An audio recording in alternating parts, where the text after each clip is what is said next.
One संपदा को हम वानिकी नाम से जानते हैं। ठीक है, तो आपको पता ही है कि पेड़ हमारे लिए कितना जरूरी है। पर्यावरण की सुरक्षा के लिए जितना योगदान पेड़ देते हैं उतना मतलब उसका जो परिपूर्णता है वो वनों से होता है। आप लोगों को पता है विश्व का सबसे बड़ा जंगल कौन सा है? अमेज़न। तो आप लोगों को बता दें कि विश्व के सबसे बड़े जंगल अमेज़न से पूरी पृथ्वी का 20% ऑक्सीजन की परिपूर्ति होती है।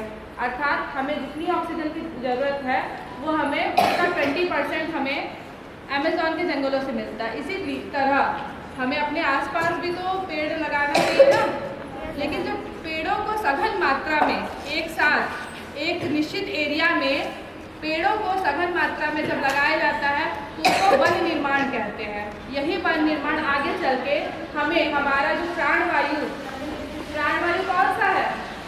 ऑक्सीजन। तो हमारे ऑक्सीजन की परिपूर्ति करेगा।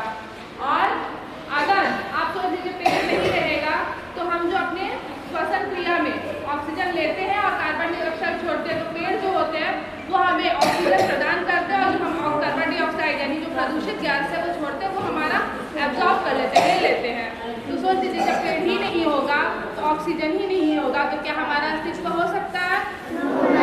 इसलिए अगर हमें मनुष्य का अस्तित्व बना के रखना है, मनुष्य क्या पूरे जीव जगत में जितने भी प्राणी हैं, जितने भी जीव हैं हमारे पृथ्वी पे, अगर उनका अस्तित्व बना के रखना है